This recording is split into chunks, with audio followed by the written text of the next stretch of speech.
got a really awesome talk lined up. I rehearsed it in my head at least twice, and I did the slides last night and this morning. So it's all going to work out very, very well.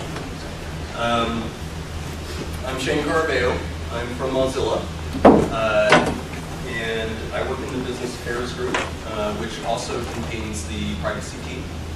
I'm not on the privacy team itself, but I've worked with them quite a bit over the last couple of years. So that's kind of a little bit of my background. I'm going to go a little bit more, tell you a little bit more about myself. I'm a U.S. citizen. I live in Canada, in Vancouver, Canada. Beautiful place. It actually has water. I'm an engineer, kind of, by trade, not really by education. More of a hacker. But I've been doing it for 20 years. I work on new ideas, looking at problems on the internet. Are there ways that we can solve those problems? Primarily my primary interest is in kind of social media and identity. So that's a bit of what I focus on personally. I care deeply about privacy. And so once in a while I get wrangled into doing these privacy talks, which is fun because I get to go places. I'm not a privacy expert. I can't sort of like discuss law or legal issues or government policy issues, stuff like that. I really don't have that kind of a background. I approach things more from a product and implementation perspective. And when I do talks, I've been speaking at a bunch of different conferences for more than a decade, and I used to be really formulaic about my talks and do all this stuff and everything, and now I'm just really lazy. I really prefer to have more of a conversation with people. I've got slides, I got things I'm going to talk about, I got things that I'm going to demo to you, but I really like to have involvement from people, and actually that kind of helps me to tailor things a little bit more to what you guys are interested in talking about. So as far as I'm concerned, we can get like halfway through this and dump the rest of the talk and talk about what you're interested in. My primary purpose for this talk is to tell you about Mozilla, tell you about what kind of organization we are, what we do, and kind of with a privacy bent, like how do we apply privacy to what we do? What does privacy mean within Mozilla? How do we take that into from ideas into product? And what kind of policies do we have around that? So this is our Siesta dyno. But really it's not about the siestas, it's more about like all the stuff that Mozilla is really about. I don't know how much people here know about Mozilla. I tend to find that I'll run into a couple of people who really know a lot about Mozilla. Most people, they know about Firefox, and a lot of people don't know a lot of other things. Mozilla is a corporation. We make money. We're a wholly owned subsidiary of a non-profit organization. And so a very interesting setup. It was done as a hack on the corporate policies of the US. It's kind of our way of being able to make money and yet kind of retain the public benefit aspect of what we're after. We have a mission. This is our mission, our primary mission. It is all about openness, accessibility to the internet, innovation on the internet. These are the things that drive what we do and who we are, and largely the type of people to gravitate towards working for Mozilla. That mission is built on top of the Mozilla Manifesto. How many people here have ever heard of or read the Mozilla Manifesto? There's 1, 2. Excellent. That means the rest of you have 5 seconds to digest this. No, really, you don't have to read this. I mostly put this in here in order to show you how short it is. Search it out on the internet. It's on our wiki. Read read it. It's actually really interesting.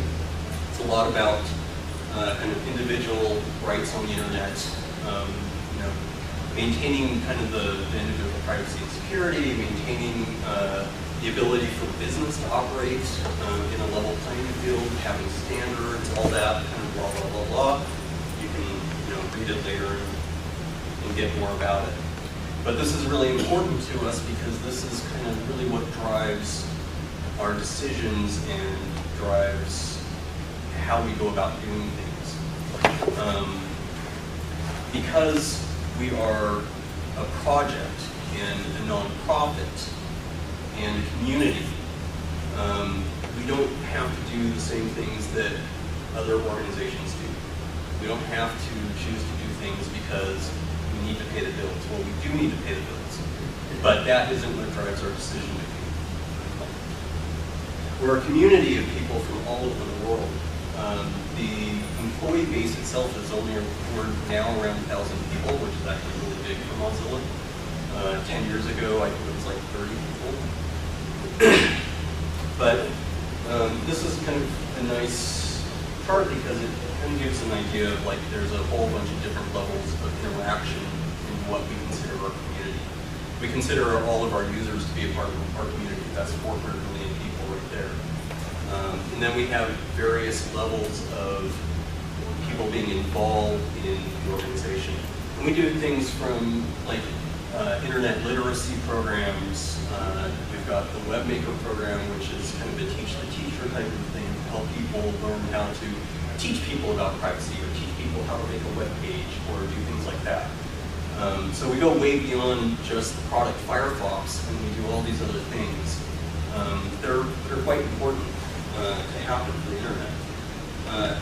So part of making this a resource for individuals is actually having individuals understand how to use that resource. Being the type of community we are and being that large of a community, we have people from all over the world, from every culture, people speaking every language, all kinds of political and religious beliefs, everything, the whole gamut. The question was brought up earlier about our CEO. I'm not going to go into that. You can go to the website, to the Mozilla website, and find out the details about that. But you know, sometimes tensions arise because of these differences. But the important aspect is that the type of community we are, we have common goals about making sure that technology is a resource for everybody, today and tomorrow, right? So we all have, you know, when this slide was created, I have no idea who created it. It's been one of my favorite kind of talk slides that we have, because to me this like really describes Mozilla in a fairly concrete way. We have this mission and we have this manifesto that brings us all together, but we're all individuals and we all have our opinions and our experiences in life and all that kind of stuff. So I put this up here because, as well, I'm just one person in Mozilla, and I have a perspective on, you know, what we do and how we do things. And there are other people that I work with that actually disagree with me, and that's kind of okay because through those conversations, we actually, that is kind of in a way one of our filters and how we kind of come through these things and figure out like what does Mozilla do.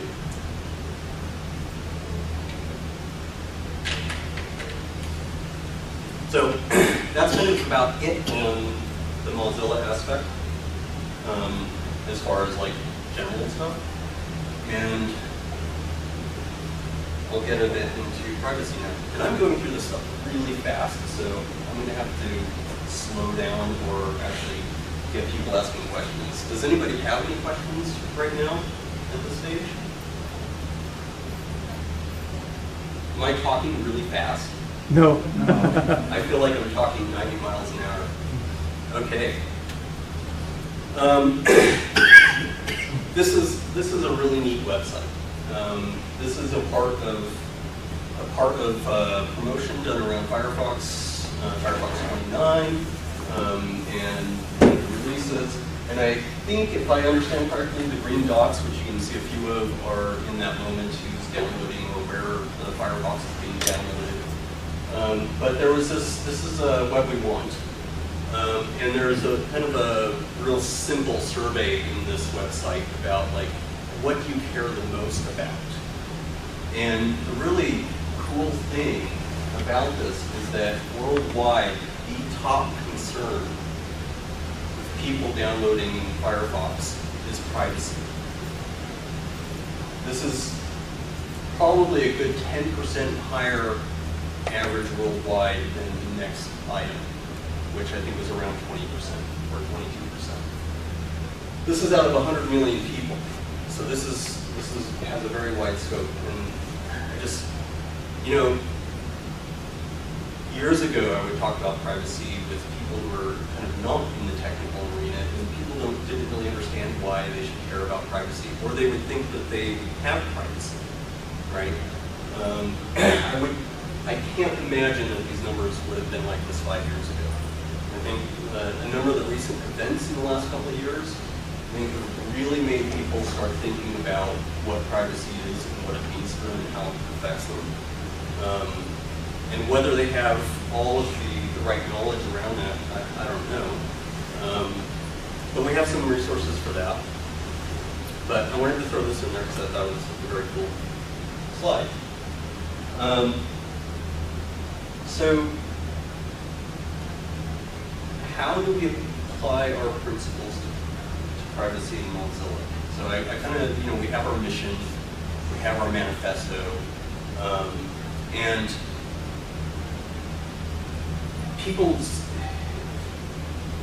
I keep seeing this thing about like Mozilla or Firefox being kind of like the top-rated browser for privacy, and you know we get numbers like this where worldwide everybody's like really focused on privacy right now and stuff like that. But I don't know if people actually understand like what privacy is in Mozilla and how we think about it. So the chunk of this, what I'm going to talk about now, I'm going to try and kind of distill some of that information for you. And if you have questions, it would really be great. Because like I said, I've rehearsed this in my head and, you know.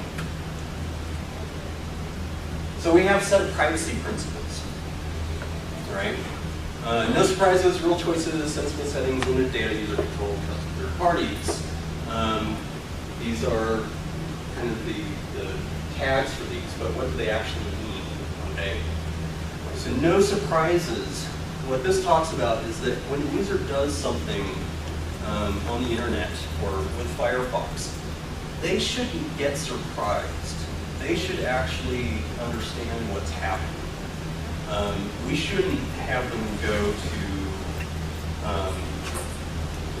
to our webpage, to Mozilla.org, and find out a year later that we like snarfed all this data about them and now we're doing behavioral tracking. Like that would be a surprise, right?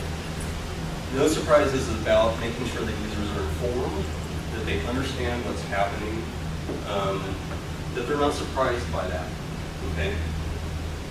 Real choices is about that with the understanding of what's happening, that users get to make a choice, right? It's not, I got this TV a while ago, and the other day I got 2 privacy notices on my TV.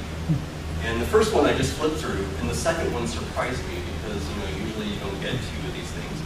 And so I read the second one, and it was basically about apparently there's a voice control feature of the TV. I didn't know this, and they're saying we're going to send your voice data off to third parties, and if you don't accept this, you're not going to have use of voice control on the TV. That's not a choice. I'm not getting a choice in what I can do with my TV there. I bought this TV, it has some functionality, and they're telling me either you give us data or you don't get to use this. No choice, right? Choice is about letting the user decide what they're willing to do in giving them alternatives. If there's no alternative, there's no choice. Sensible settings. The way that I think about sensible settings, people don't. I'm assuming that everybody here is technologically literate, and that we actually have a knack for understanding like what's happening in technology in general. We can figure things out. We can, kind of understand that. Most people are not focused on technology like this. My wife constantly comes to me to figure out simple things, and I keep saying, well, let me teach you how to do this, and she's like, no, I don't want to learn how to do this, I just want it done. So I end up doing it, right? Sensible settings is about picking out things that are sensible for most people, right? So if you have default preferences in your application or stuff like that, then you have like really thought about like what are the implications of all of these settings and what is like the sensible default. So people who don't go in and tweak every little thing and install add-ons to do this or that, that they are they have a setting that is going to hopefully not surprise them down the road, right? Limited data. This is a little bit more maybe about online services and websites and stuff like that than it is about Firefox, because almost all of the Firefox data is actually on your own system. Limited data is about when you're collecting data from people, what is it you actually need, right? Instead of, if you have a website and you decide you're going to use the Twitter logon and the Facebook logon and the Google logon and these things, like you get a lot of information back about the user of those things. But you really need all of that information, right? If you don't need the information, don't keep it. There's no reason for it. So this is kind of bartended around. You only collect what you absolutely need to collect in order to make the functionality work. And everything kind of, and hopefully you're seeing as I'm talking through these things, everything feeds into everything else here as well. So, if we're collecting data, users should really have a choice about whether or not they want to give us that data. We should be sensible about, what we're doing around that. We shouldn't be surprising people that we're collecting data before we're collecting data. Users should have total control over that, right? These are the major principles of privacy, and these are all kind of filters and funnels in our design process, in our contract processes, in kind of everything that we do. That's going to, especially if it affects people inside Mozilla, if it affects people outside Mozilla, these are our principles. There's one more. There's this trusted third parties principle. The reality of the world is that most things that any organization does, they can't do everything. And you're going to rely on third parties to do something. Having a trusted third party is basically, in the sense of what we do, we look for organizations that align with our principles and our values. We look for organizations who, if they're close enough to those, that maybe they'll come further along and actually change some of what they will do in order to work with us. And oftentimes we'll also go into contract in order to kind of have a way of, some contract of faith in that process, so that there's something to build trust on, right? So that's what this trusted third parties is about. It's not that third parties are always wrong, it's making sure that they fit with what your principles are.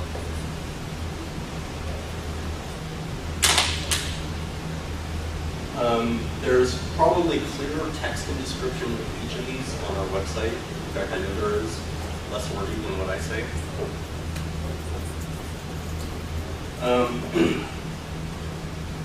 So, any questions at this point? Does anybody have any questions about the? When you mentioned trusted third parties, what do you see as the possibility of Mozilla beginning to implement something like multi-moment spikes convergence as a replacement for traditional SSL, where we're relying on certificate authorities that have been compromised in the past? So we have a security team in Mozilla who are kind of having that conversation now about the conversation of like, do we do, like EFF has done a ping back in their add-on where you can actually ping EFF to verify, to do a secondary verification on the SSL certs, right? Which is kind of just another level of something. So there's a bunch of different systems like that that people are talking about, and I think the problem that we have in general, not just on this area, but in general, is that when we do something in Firefox, we affect 400 million people. And if we do the wrong thing, we break the web. And if we break the web, everybody leaves us, and that's it, game over. So the SSL issues and situations, especially with Heartbleed and all that kind of stuff, are extremely important, but they're also really integral to the fabric of the web.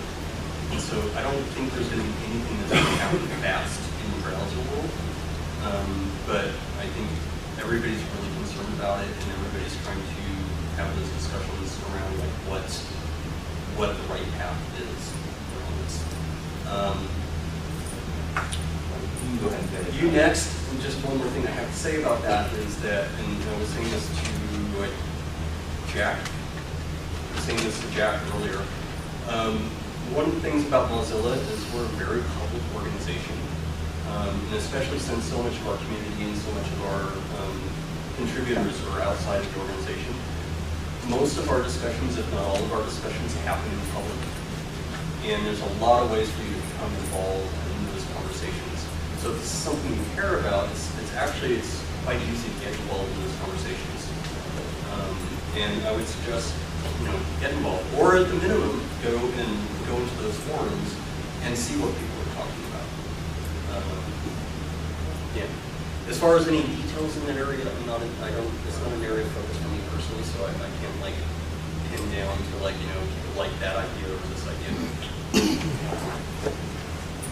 So along those lines, I know at least recently certificate revocation has been kind of like an interesting issue, and I wonder, I don't know if you followed any, like, is it Adam Levine at Google, and then Steve Gibson, who's like a security researcher, they've been kind of arguing over this stuff. I guess I'm curious as to how Mozilla feels about the whole revocation issue. I don't think I can really say how Mozilla feels about it. Like, it would be, I could point you to the right people to ask that question. One of the guys that's in the office with me in Vancouver would be able to answer that question for you. And there's a couple of people in California as well.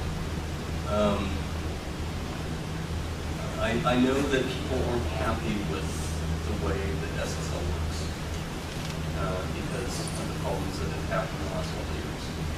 And it's not a great design for security and safety and several ways. And we've seen the problems that have come from that.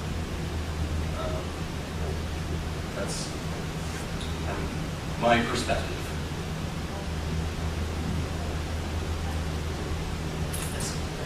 Forgive me, I haven't looked at Mozilla information, but does Mozilla, I know they have all these plugins and a lot of other things that are third party, but does Mozilla directly use any third party companies? Do we directly use third party companies? Yes. In Firefox, as part of the product that we have a number of third parties in there. The most obvious one is Google. So the search box in there is Google. There's a few that are drop downs in there for other organizations. I actually don't remember because I never change that search.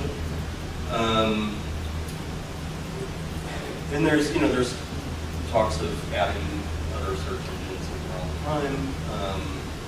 But pretty much Google is our primary contract on that. There are a lot of other projects where we work with third parties as well. On our websites, we have some third-party integrations. Internally, we use a number of third-party tools. We have a process that we go through, which is kind of built on top of the privacy principles in how we go about reviewing third-party organizations for whether or not we'll use their services. So I don't know if that entirely answers the question you're looking for. It does. It gives me the broad general swath. Okay. Yeah. And again, everything is driven from those principles, so we vet like what we're doing. To be honest, you know, some of that vetting may not have been done in the early days of Mozilla because we didn't have the people to do it. So there's also some backtrack where we're going back and vetting things that we did in the past. I'm just curious. My aspect is. I've worked for security before in the past, and generally you can keep your own system pretty secure, but then these third-party companies, they say, oh yeah, we're secure, such as what happened at Target. And they thought they'd been hacked, and we started finding out that it actually wasn't them who got hacked, it was their vendors, their credit card vendors. And, you know, I got hit by that.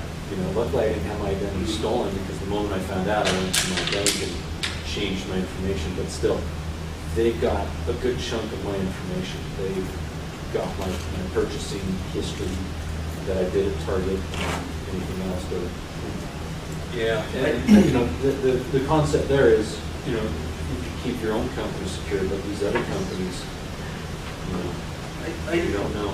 I feel like this is always going to be a problem with technology.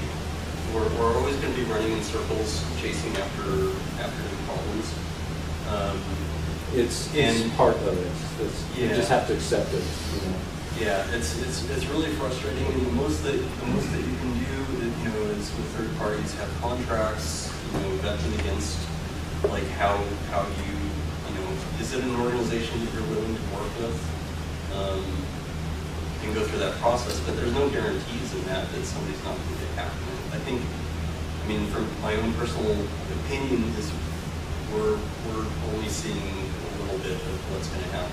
Like, I think there's a lot of problems in the fabric of the internet that's it's very true. And we would be naive to sit there and say, oh, everything is secure. Yeah. And you have to accept the fact that the moment you touch the internet, you know, your data is being harvested. Someone could possibly be watching. Oh yeah. No, I guarantee you somebody is watching. Oh yeah. So true. Guaranteed. So, I'm going to move on a little bit. Product and policy. So these are kind of two areas that I want to touch on. I want to touch on policy a little bit. Like I said earlier, I'm not a policy person, but I feel like people should be aware of some of the ways that Mozilla is involved in policy. And I'm talking about policy such as the letter that was written to the FCC about net neutrality, stuff like that. We actually have policy people who are involved in kind of identifying what should we be addressing, how should we address it, and so forth. Yeah. So that letter, this is the first I'm hearing about that letter. Was it requesting that Tom Wheeler classify ISPs as common carriers, or because I mean I feel like the term net neutrality has been hijacked because his new proposal is net neutrality, but there's a fast lane and a slow lane. Right. So we don't want a fast lane. Right. I agree. So I don't know all the details of this. It's called Title II, and there have been a lot of proponents of Title II with the FCC. Mozilla has done a bit of a twist on it, which I also don't entirely understand, where we don't do we're not requesting everything to be put under Title II, but only like half of the equation, and because we feel like that will be enough and will give FCC the oversight that they need, and it'll protect, it'll kind of prevent this, this crap from happening. But it's really hard. Like, I wish I knew about this stuff in detail, and I could like just hear it, but I don't. And so that's why policy is second on this list, because I do want to say something about it. And there are places that you can find out more and get involved if you're interested. I tend to be more in the product area, and so I can talk a bit more about product and show some demos. So the policy stuff first. these are kind of three things that are in my head about some of the stuff that we're either working on or have done recently. And so, tracking, the do not track stuff, I think that's like 4 years old or something like that. And we've actually got add-ons and product stuff that we're looking at around tracking. The net neutrality stuff is incredibly important, and it's something that we care about deeply within Mozilla, and making sure that the internet remains open and a fair and even playing field for everybody. That's one of our basic tenets in the manifesto. Like, so we have to be involved. We have to be involved in policy. Like, I put this quote up here. I actually had something to say about this quote, and I don't remember what it is, but it was something along the lines of, we're a technology company. We create a browser. We create technology for the internet, but there are some things technology can't solve, and so we get involved in places. We try and remain a neutral third party, and kind of give opinions from that place. Advertising standards, I think, is something that we're going to start writing about on our blogs and stuff. This plays heavily into tracking. It plays heavily into the do not track stuff. The advertising industry was very unhappy with Mozilla around do not track. It's not the goal of Mozilla to break business. Again, another one of the tenets in the manifesto is that commercial involvement in the internet is important. But it needs to be done in a way that respects users' privacy and their security, right? And so we should really be thinking about how do we change and evolve these things to move in the right direction for users. 10 years down the road, hopefully we won't have these problems, and there will still be advertisers. So these are some of the things that we do in kind of the privacy team within Mozilla. They're much more heavily focused into this policy direction than they are in the product direction.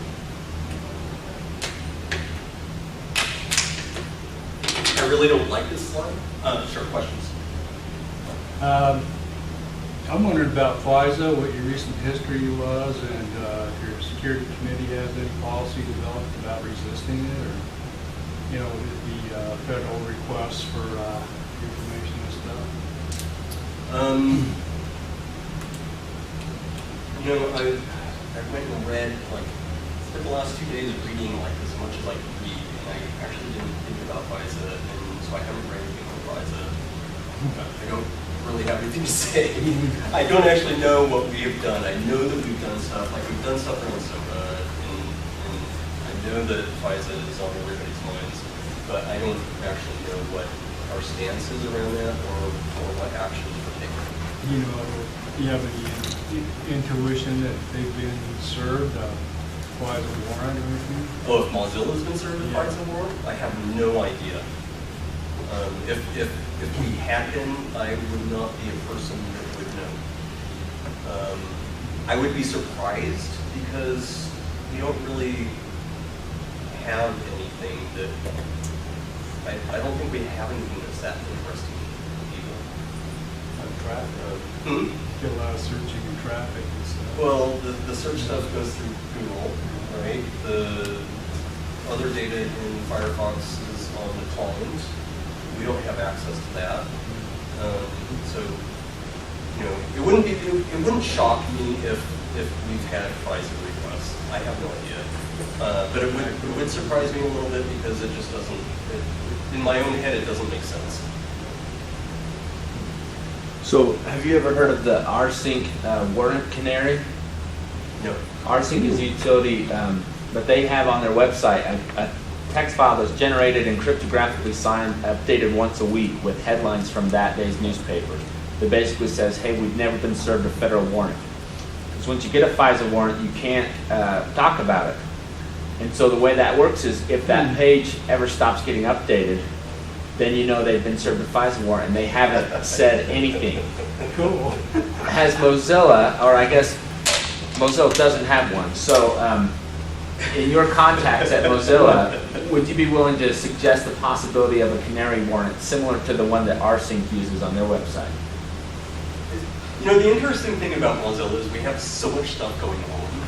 For all I know that we have that somewhere, right? Like within Mozilla, because we are kind of an open source community and we have kind of the working ethics of open source communities and everything, all kinds of stuff happens, and knowing about everything that goes on is nearly impossible. So we very possibly could have something like that. I'm not aware if of we it. don't, what you can do is you can send me an email, ask me that question in order for me to remember Sure. it later, and I will ask Alex Fowler about that. He's the basically the head of privacy policy and all that good stuff in Mozilla. Great, thank you. And I'll ask him. Yes. Do you have an idea of what the market penetration of the do not track is like on the other side? Like, so when I enable do not track, how many companies are actually Respecting recognizing that. and doing something about it? I do not know the number of companies. I know that we respect it. Yahoo did up until last week. They just put out an announcement that they were going to discontinue that. I'm not sure who else is doing it. One of the problems with Do Not Track is that other browsers have gone and turned it on by default. Our perspective on it was that it's a very strong indication of user intent for a user to go and turn something on. And that kind of a signal shouldn't be ignored, right? But when you have millions of users having that signal turned on for them, and they haven't made that intent, the signal becomes kind of watered down and not, it's not a strong indicator anymore, right? So Internet Explorer ruined it. And some people theorize Microsoft did that intentionally with the purpose of breaking do not track. Yeah, I don't know. I don't. You know, I wasn't around when Do Not Track was formulated. I mean, I was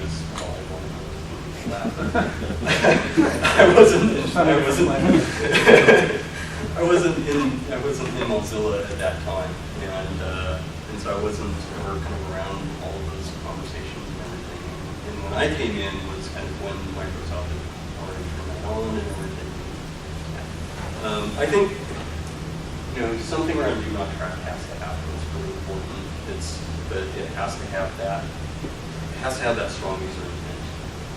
It's just like, putting your phone number on a do not call list or something like that.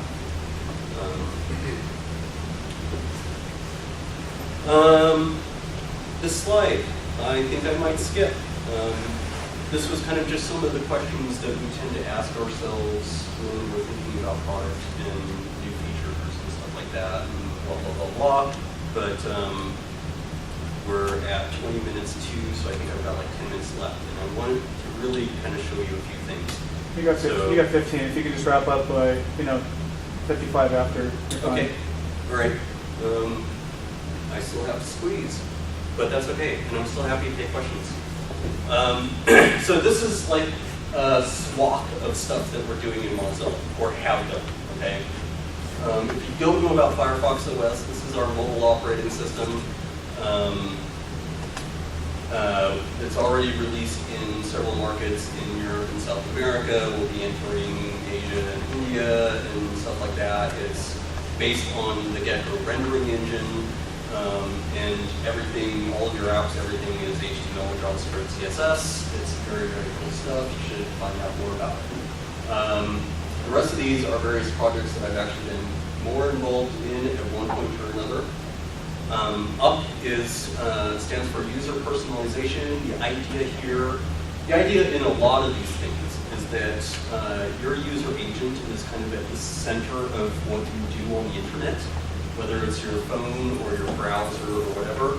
Your devices know an intense amount of information about you. And the concept that drives a lot of our thinking is that we could actually use that information to do better things for you. And we don't have to have that on our servers. You can actually just have your device like figure that stuff out for you, so you don't have to like tell the world your preferences or stuff like that unless you want to. So up is user personalization. The idea here is that we can look at your browser history, your what we call frequency, which is frequency and recency of visiting websites, to understand some basic ideas about you and what your likes are, right? And it's not like deep categorization, it's a very high level general categorization. And the idea is that this technology could be used to drive a bunch of different things. Maybe it drives a form of client-side advertising. Maybe it drives suggested websites, or maybe, like there's a whole bunch of things that it might be able to do.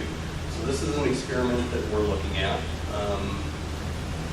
Sync, I'm sure several of you are probably involved with. This is a encrypted synchronization thing where you can move your passwords and your browser history and your bookmarks between your devices. Lightbeam I'm going to show you. Social API is actually a project that I worked on intensely for a couple of years, and I'll say a little bit about that. Persona is an identity system that's a distributed identity system that we started a couple of years ago.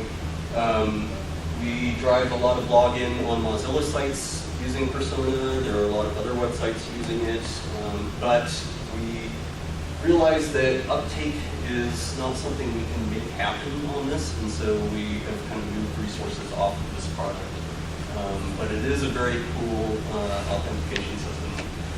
Watchdog was an experiment that's not worked on anymore, but I'm going to kind of show you one result of it, which is kind of cool. It was a project to examine basically password use within your client.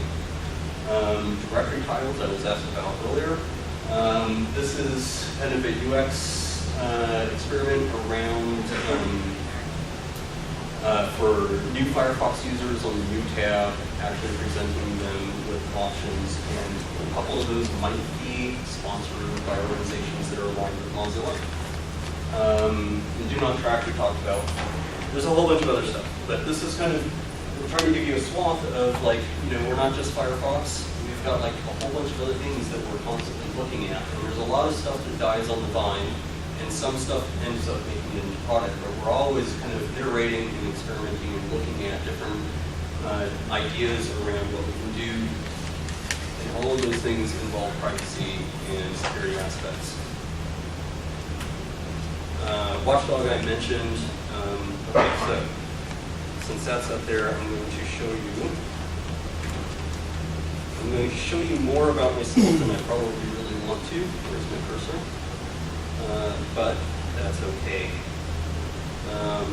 You have some idea of some of the sites that I visit. I travel too much, apparently, but that's okay. So Watchdog was about looking at passwords within the browser system and doing analysis on that and how people use their passwords, and so forth. And it was a very geeky experiment. It had all these graphs and color codes and everything, and I thought, like, this is really cool information, and it's all sitting in Firefox for me, but this is not how I want to see it. I want to know, like, do I have old passwords? Are they weak? Are they insecure?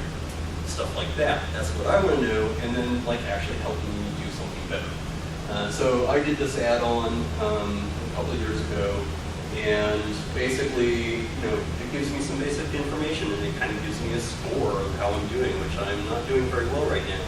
And it gives me a hover over so I can see, like, what does this mean? And if I've got similar passwords, like, I know that I should probably change a bunch of my passwords right now. So this is kind of the type of experiment that we would do inside of Mozilla to get ideas.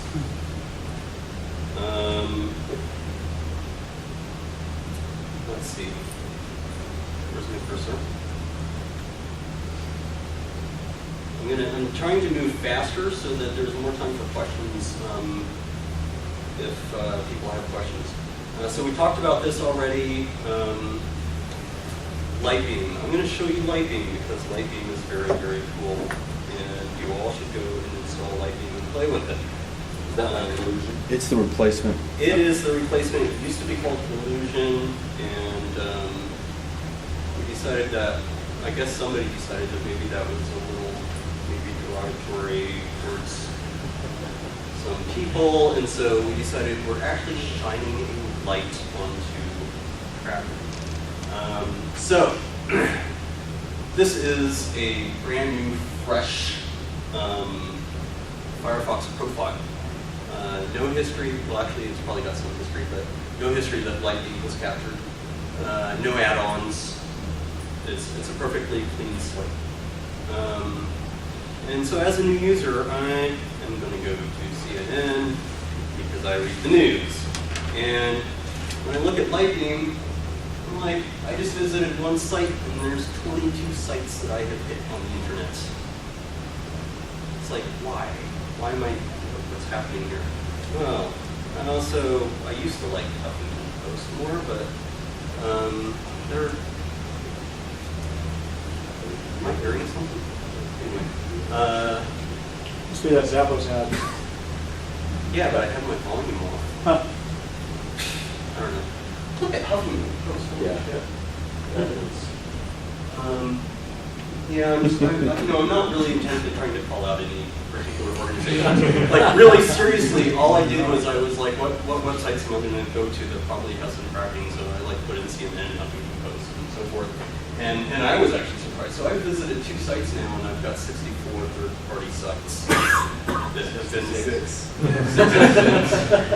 been They keep adding and Growing. And like, you know, this is all to read a couple of articles. So I thought, well, is Canada any better? Here's CBC. And go back over here. It looks like today maybe they're doing a little bit better. But there's a pattern. And all those sites that link together know that you're the same user across those. Yeah, this is starting to get scary because these people right here, like, they've got cookies and they know that I just went to these new sites, right? Let's go look at the NSA homepage. The scary thing too is that they can scrape you for your history, your goals. Who's running without They can get a lot of stuff. Who did you just go to? I just went to Washington Post. And so Washington Post, and I've got like a dozen of these third-party trackers now that are in between all of these sites, right? Is there a number? Oh, there it is. There it is. Let me see here. So I just went to, so you know, the they know what I'm looking at, right? Which I don't really like, and it's like I know what to do about it. Like I know how to mitigate some of this for myself, right? But most people aren't going to really know how to deal with that. And you know, I don't have children, but if you have children and you're not doing something with your browser to like protect that, like your children are being tracked. So, like this is not cool, and this is kind of some of the reasons why we're doing a bunch of stuff like tracking, like you know, we're I think at this point we're actually like more in the place of trying to work with organizations and advertising to try and figure out like better ways of doing things. You know, rather than, you know, you don't want to be antagonistic, you want to get people to like do better, and you do that by helping them figure out how to do that. You know, the frightening thing is, you know, if I go and browse donuts, I'm pretty sure if I go to Facebook next, I'm going to get a weight loss ad and a dating site ad. The dating site can make me feel guilty by the weight loss stuff. I don't know. But yeah, so this is Lightning. If you go into any one of these, it's going to kind of give you some more information on who's connected there. Some of these sites really kind of connect out to a lot of places. I'm not finding the one I was thinking about. There was one that didn't look like it was very connected. Like I've gone to 5 websites myself, and earlier when I did this, I went to one of these trackers, and it was actually connected to 11 sites. So it was connected, one of the trackers was connected to more sites that my browser loaded than what I had looked at, which was kind of a weird thing for me to see. There is a way in here to turn off access to some of these. This is not the best UI for doing it, but we still have people working on this, and they're going to be doing iterations on this add-on. It's a very cool add-on. You should definitely get to know it. Go to Mozilla. Go to Mozilla.org. To Mozilla?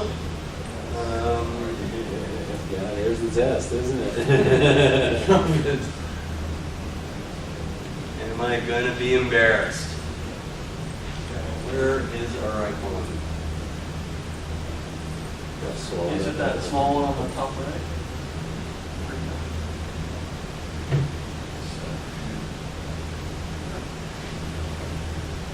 The fact that it's not a major contributor to the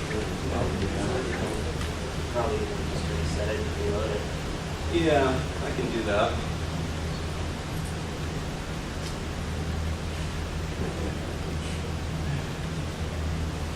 Here we are. So we've got Optimizely, Mozilla.net, and Google Analytics. So Google Analytics we do use on all of our websites. We've worked a lot with Google around our privacy policies and how we like to work. And yet, on our governance list, which is a public list and you can go on to, we're having a fairly in-depth conversation around Google Analytics. And so a lot of our lists are on Google News. So if you look for Mozilla governance, you find that. It's actually where you have the conversation that we're having with all right, so people are filtering in. That's okay. I'm going to take the last couple of minutes here anyway. So I will get rid of this. And let's see. Well, you know, I had a fun idea a couple years ago, and I was going to use this as a kind of a closing. But the reason why I put this in here is because, like I said earlier, we tend to look at a lot at like what can the user agent do for users. You know, a lot of people tend to think of the browser as the window to the internet. We are rethinking the browser as actually a part of the user agency, and the user agent does something for the user other than a blank window. And so you'll see this in a number of our projects, such as Lighting that I just showed you. The idea there is to actually educate users about tracking. And this was just kind of a crazy idea I had at one point that, like, well, the browser should like behaviorally figure out the user's preference around privacy, and then come up with a custom icon for that user, or a set of custom icons for that user, that when they go to a website, somebody's done an analysis of the privacy policy, the user gets an icon that that person understands as far as how they feel about the privacy aspects of that website. So this was just a crazy idea. It's fairly impractical, but interesting. And so I guess the word I want to leave on that is, you know, everyone here is here because they care about privacy. Are there things user agents can do for users that fix problems on the internet, that don't break business, that make business better, that make the internet better, that make the users safer, all of that kind of stuff? Are there things we can build into Firefox? Are there things that we can build into mobile that kind of improve the world in this way? So that's something for you to think about. And you can always, if you have great ideas, you can always do a startup, or you can email me. I'll do a startup. Thanks. Thank you. If you have any questions,